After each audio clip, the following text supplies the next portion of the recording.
As always, thank you guys for hitting that icon, that play icon on your phones, computers, or tablets, wherever the case may be. That was Microwave Guys having lunch. Anyway, so building the wheels. Let's go over the session. Hit some back squats today.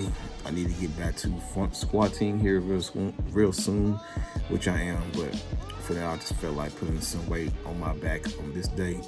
Just going through a few things, guys, personally, but today I just, on this session, just wanted to put some weight on my back. So 455, as always, I need to start getting up on the squat, but I need to work on my glutes in order to do that. So that's why I have Natalie, who was supposed to join me this session, but she's on rest. So she'll be joining me on the next leg session. So look out for that, guys, to help me out with glute work and stuff like that, so I can build up my squats, so I can push back to over 500 and possibly my goal of 550 pounds.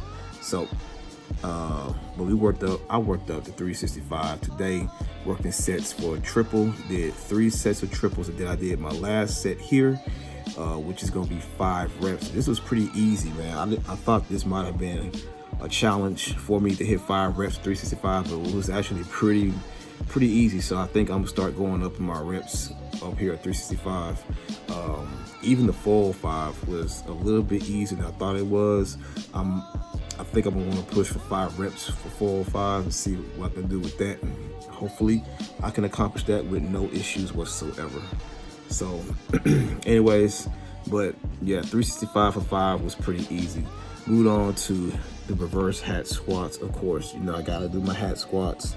They're another one of my foundation for legs. This is another reason why I do believe that my leg strength has increased. You have to remember, guys, I again did not squat until I was the age of 30. So that was the biggest mistake I made in my lifting stint, was not doing legs in my 20s. So I'm catching up. So that's why squats is probably my weakest lift by far of the big 3 or whatever the case may be.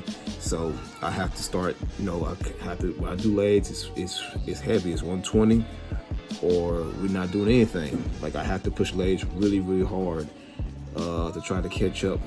And I believe I have, you know, done a good job catching up with legs. But I'm telling you guys, you have to build your legs, man. Like, if you're in this to work out, you're in this to be better, you're in this to get stronger, to be the best version of you, you have to include legs. And you have to do these kind of moves, like these dirty 30s, as I call them now, Mike Rashid, which is 30 rep sets, 10 on each leg, and then the final 10 on the both legs. You see, with the weight, I do doubles when I go to both legs. So whenever I do a single, I double it up and do 10 reps. Now here, split-legged deads, split-legged squat.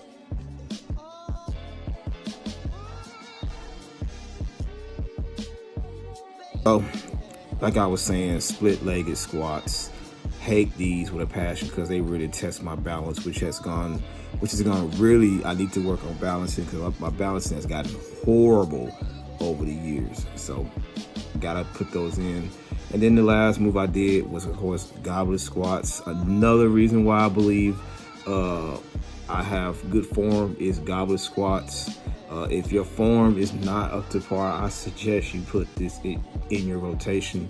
I promise you, you will not be disappointed. This forces you to get that squat, especially when you're front squatting. This really works to increase your front squats, but it has increased my back squat as well. I hold that last rep, make sure I'm getting in the hole, make sure that my quads and my glutes are feeling all of that. This is a fantastic move, and I will highly suggest you put this in your rotation. So then you're gonna see some abs, of course, like I've been saying, abs every session. And this was the training session, guys. I hope you guys liked it. Hope you guys took some kind of advice from that. And yeah, so I got another cooking episode coming up this. Hope you guys enjoy it. Yep, it's gonna be some bad food. Somebody gonna comment some shit. Fuck you. Let's go.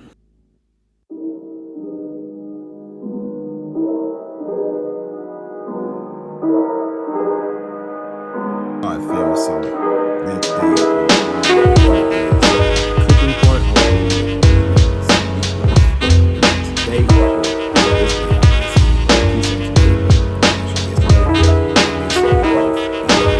I was gonna do a tutorial or talk through it, but the dang on dog. Sorry, I am dog 16, can't talk. So he kept barking, so it was like, yeah, I'm gonna have to just do a commentary through this. So making a meatloaf, and I'm just gonna show you guys the ingredients and go through it. So you see I got some bell pepper medley. I usually will use red, yellow, and green bell peppers, and I didn't want to chop them up, so I got the medley to make it easier on me. Then use that Creole kick. I'm telling you guys, this Creole kick, by smoking and grilling with AB, has changed my kitchen game tenfold. This one, along with this barbecue sauce and the garlic butter, has changed my game tenfold. I'm gonna buy some more here real soon. Then I put some parsley in here. I'm basically just dumping and going, guys. Dumping and going, just putting all my stuff in there before I get my hands dirty and start folding and shaping up the meat. A little bit of ketchup there. You know, just getting everything together, and I'm gonna put some TLC. Got 2 eggs. This is one thing I did not do before on meatloaf, is put eggs in the meatloaf. So been reading and studying up some cooks, so decided to throw some eggs in there.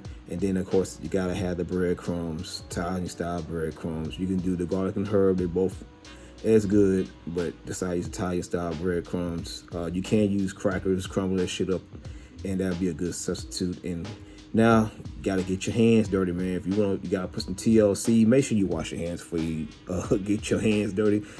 Trust me, I wash my hands every single time I try to touch food. Don't do that, because food poisoning is a motherfucker. So anyway, making sure I shape everything into the meat. As you see, everything is in there. I did forget a couple of ingredients, which is some onion, and I forgot the paprika. A little bit of paprika goes a long way. I'm not a huge fan of paprika, but you know, in food it can bring out a lot of flavor into your meats. So again, gonna grind it up and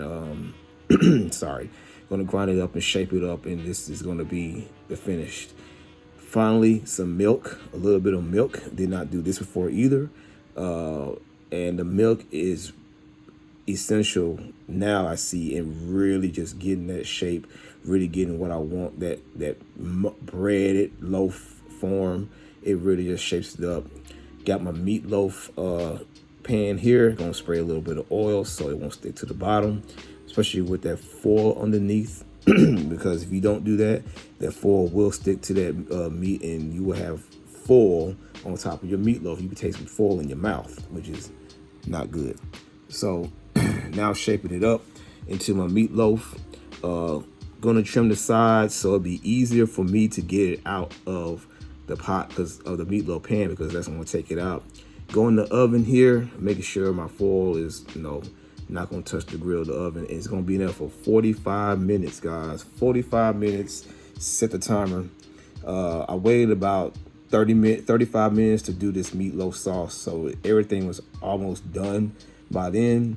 You can use a little bit of ketchup, a little bit of tomato sauce. I usually will put tomato sauce in my meatloaf sauce when I do it.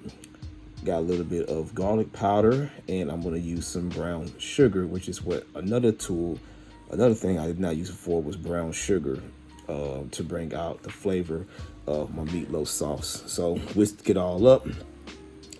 By this time my meatloaf was done. I gave it a few more minutes to just let it cook and everything. And that is the meatloaf so far before I put the sauce on there. Could have, you know, I think I might have cooked a little bit uneven, but it's okay. Then put the sauce on there. As you see, I overdid it on the sauce. You can never overdo a meatloaf sauce. I don't give a fuck what nobody say. Put it back in the oven, let it sit for another 15 minutes, and then that was it. This was the finished product. Let it sit for another 10 to 12 minutes, and this is the finished product, guys. The meatloaf is ready. Let me cut into it and show you guys the tenderness. it is right here. My meatloaf is now completed and ready to go. I'm about to cut into this bitch. It should not break at all. So, got the first piece right here. Oh yeah. Oh yeah. No breakage. No breakage whatsoever. Yes. That looks good. I'm gonna cut one more piece so you guys can see. The trouble I have with meatloaf is the breakage. It always had tend to break. But as you see, there is no breakage in the meatloaf whatsoever. Bam. Oh, that's looking good, y'all. I'm about to dive into this shit. Yes, sir. It is time to eat.